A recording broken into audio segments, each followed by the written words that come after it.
Another good day at the Black Golf Alliance. I am your host, Al Quarles, coming to you today with another dynamic part of our Black Golf Alliance business affiliate partnership. We have Jamie Taylor, who is the founder of the Black Golf Directory, with us today. She is so much more than that, and we'll learn a little bit about her in a minute, but we're really happy to have you here today, Jamie. How are you doing today? I'm great, and I appreciate you all having me on, Rowan out. It's exciting to be partnered with the Black Golf Alliance, and I'm looking forward to talking with you all today and sharing you a little bit about myself. Excellent, excellent. You've been a great resource for us, so we really appreciate you as a partner, a family member, and that's great. And as you mentioned, we have our super producer, Ro Thompson, in the background today, who is handling this podcast, the video podcast, and the standard podcast. So, Jamie, just so our listeners know a little bit about you, tell us a little bit about your personal golf journey. What I know is pretty dynamic. So let's hear a little bit about you and golf. Yeah, so first I started very young with my family in Cleveland, Ohio, where I'm originally from. I started when I was 7 years old. My dad thought that, pre-golf, I was a tennis player, if you could imagine, at a young age. But golf was a little bit something we could all do, my mom and everything, because my mom's not super athletic. So we took lessons at the local driving range as a family, and then I got linked in with a junior golf program called the Greater Cleveland Junior Golf Scholarship Fund, which I'm currently the executive director for. And through that, I got to learn the game with youth that look like me. I also got introduced to competitive golf. And so that was a big turning point in my golf career, if you will, because I didn't look at golf as my career path. But once I played that first tournament and I won, I got the bug, and I was hooked ever since. So I've been playing, like I said, since 7, played my first tournament at 9, went on to start the golf team at my high school. I went to all-girl private school called Laurel School in Shaker Heights my junior year. And then from there, went on to get a full ride at Gannett University in Erie, Pennsylvania, where Absolutely. I have a business degree in business management and my master's MBA. And then I took off from there. So that's a bit of my journey. I don't know if you want to get into my actual paid part of my life, but that's how I got started. That's awesome. That's really awesome. And so basically, with your beginning early on and the other experiences you've had, including being a golf professional, I guess that, the directory is really something you saw as a need. Yes, definitely. Yeah. So past college, went into get to professional career, worked in California. Due to the 2008 crash, had to move back to Cleveland, and it was a blessing in disguise at the time, although I didn't know it. The course that I grew up playing on and working hired me on as their first female golf professional in 2009, and so I got to run that golf course. And so for 7 years, I ran 2 golf courses, Shawnee Hills Golf Course in Bedford, Ohio, and Seneca Golf Course in Broadview Heights, Ohio, for the Cleveland Metro Parks. And in that 7 years, I was a Black unicorn. Everybody was like, oh, this is the Black woman everybody's been talking about. So when I left Metro Parks in 2015 to move to Florida, Sanford, Florida, where I currently live, to work for the LPGA, a lot of my students were like, where am I going to find someone like you? And they specifically were talking about, Black, female, and so forth. And of course, I was like, I have no clue. So I tried to find someone, through Google, and unfortunately couldn't find anybody. And I don't think it was just a lack of people not having websites. It's just, you just couldn't find us. I found the typical people, Renee Powell, Tiger Woods, Cheyenne Woods, Charlie Sifford, but no current teaching pros that were actively teaching other than Renee. So that just let me know that there was a lack and a need, an opportunity there for something like the Black Golf Directory. Absolutely. So in the Black Golf Directory, I know that you have African-American golf professionals. Who else is in the directory? So the golf professionals cover a myriad of the professions in golf. So not just certified Class A, or not Class A, but certified PGA, LPGA professionals. But you also have coaches who teach, or are coaches for colleges at various colleges, not just historically Black colleges. You have the tour players who are playing on the PGA, LPGA, AJGA, and there's some other smaller tours that you have out on there. And then you have amateur and junior golf association. So people that are looking to want to play with other golfers that are Black. You have high school players that are hopefully looking to be scouted by coaches that want to play at a high level. And then you have businesses like BGA and sports apparel companies like Bogey Golf.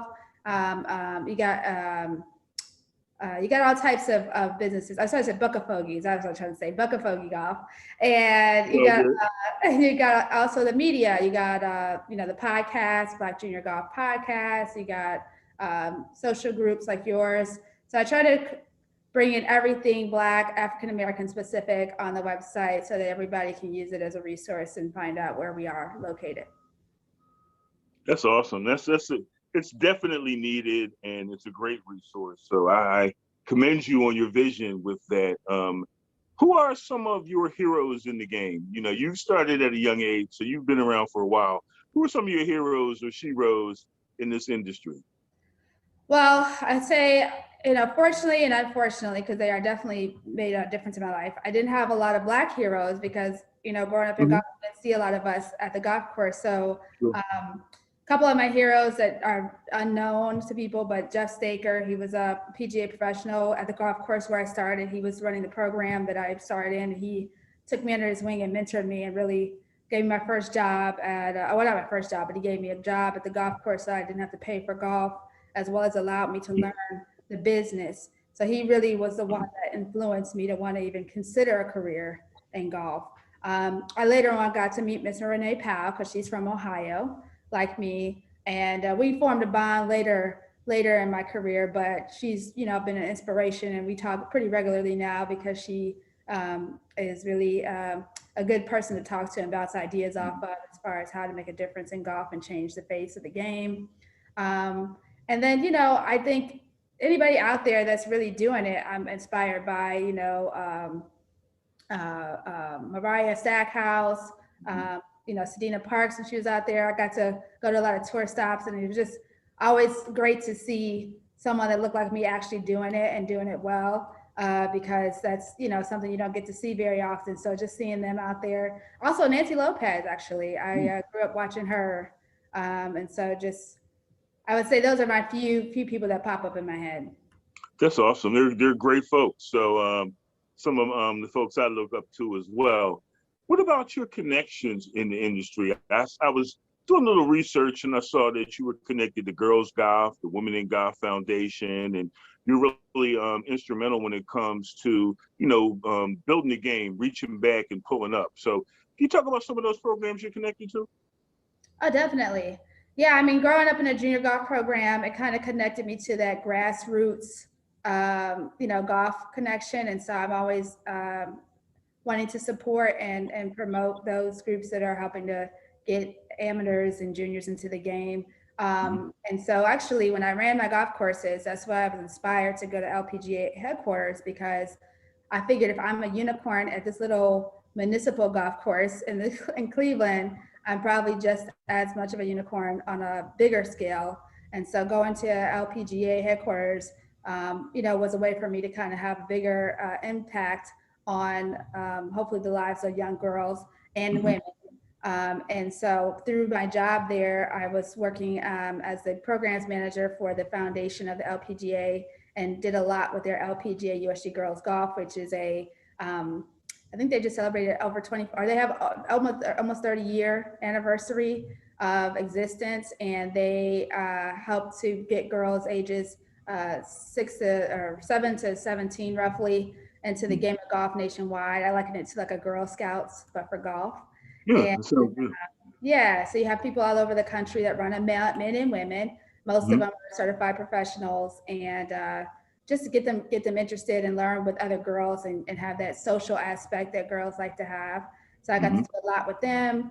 And then through that job, I got connected with Women in Golf Foundation. My mentor, Anita Castillo, who is a certified professional in Atlanta, Georgia, she's their pro. And so she introduced me to Jean Gould, the founder, and I got to go to her tournament. And so they have an annual event that's been going on for years. I knew nothing about, called the Women's Collegiate. And it brings in all of the HBCU colleges that have women's teams. And so when I went to the first year, it was like, I was just in awe, and it was very emotional because I got to see a bunch of Black women that play golf at a collegiate level competing against each other for 2 days. And on top of that, they do an event where they do a career development piece, and they get the sponsors to actually play with the women the day before, so they get to interact and network. So it was a really cool event, and I just got so hooked on it that even when I left LPGA last year, I had to keep coming back. So yeah, so just events like That that. sounds great. Yeah. That sounds great. And even the the connection piece you talked about. I mean, excuse me, one of the things that I found in my limited experience in this industry is that, we don't have enough of that. We really don't have enough of those direct connections. And, I always call it a good old boy system, but, good old girl system. But I really think that we need more of that. So I can see where that would be really something exciting to watch. And I follow you on Facebook. I follow you on Instagram. So I see some of the photos of some of the events you're connected to, and you go and so I really see a bunch of really positive stuff happening. So, I just want to commend you for just your connections and what you're doing, and how you're trying to, I mean, the Alliance is really trying to align us, and the directory is aligning us. So it really just makes total sense to me. So as we're moving forward with the Black Golf Directory, I know that you have aspirations and you have things in motion to start a subscription service for professionals and organizations. Can you tell us about that? Yeah, so this is something that I've been working on behind the scenes because when I initially created the directory, I just wanted to collect as much data as possible. And I'm still in that process of trying to collect. I mean, there's so many other listings I can put on the directory that I'm hoping to do by the end of this year. But the main aspect of the directory was to help people connect with Black professionals. Doesn't have to be a Black person looking for a Black person, but just anybody looking for African Americans in golf, whether they want to teach a lesson, whether they want sponsorship, to help support somebody, whether they want to buy from a Black-owned company. I just wanted people to be able to find them. And so this subscription service that I'm launching, which will be at the end of this month, but the people that are listed on the website will be included in this, is to allow those people listed currently and future people listed to give more direct communication, a way to directly connect, because right now a lot of it is through social media or websites, depending on if they have one, which a lot of them don't. And also a way for people to learn more about them. I mean, there's some information out there on some people, but there's really not a lot just on a Google search. So giving them a chance to really tell their story and highlight themselves so that when people do look for them on the website, they can really get a true sense of what they've been able to accomplish and what they have to offer. I like that. So, I'm gonna be on board with that. I think it's a great idea. And the more exposure we can get, the more, these connections and just, making people aware is just so huge. But we don't often have, those, PGA budgets or the superstore budgets, and you know what I mean? So to really be able to start, grassroots per se, but on that high professional level, like you're doing with the directory, I think is crucial. It's critical. It's what we need. And that's great. So I commend you on that as well. Super producer Ro, you have any questions for Jamie? Yes. Jamie's one of my favorites, man. I've been following Jamie for probably about 2 or 3 years now. Jamie, I don't know how you do it all, but I see you doing, I see everything that you do. Just want to thank you for the directory, for, with the junior connections and the different courses around the country. And, I just really love what you're doing. When we get back down to Orlando, we still got to get a little round of golf in with you and Little John. Now he's the player. I'm just the investor. So you know. So, but we're definitely looking forward to that. We'll probably be back down probably sometime in July or August sometime. So hopefully we can get that little round of golf in. Okay. Definitely, definitely. But Yeah. love everything you do. Keep going. Thank you, bro.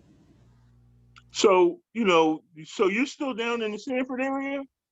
I am. I'll be here for a little while. I bought a little house, so I guess I'll be here for a little minute. But yeah, I mean, living in Florida has been awesome. There's so many great golf courses, and I mean, I could just give you a quick testimonial. I went to a event at Top Golf last night. Mhm. It was from a Facebook group that I just recently joined called Orlando's Ladies Network, Okay. and I met everybody there except for one person I didn't know, and two of the women there said, I found the golf pro on the Black Golf Directory and I took a lesson from the golf pro. And there were two different pros. It wasn't the same person. But I was just like, wow, that's what I was really hoping for. And they were looking for a Black professional. So it was just good to know that it is actually being used. It's actually benefiting people, and it's actually benefiting the pros out there that are doing this work. That's awesome. That's awesome. That's really great. And those connections are crucial. And I come down in July, so I hear Rose saying he's coming. So I'm gonna look you up also.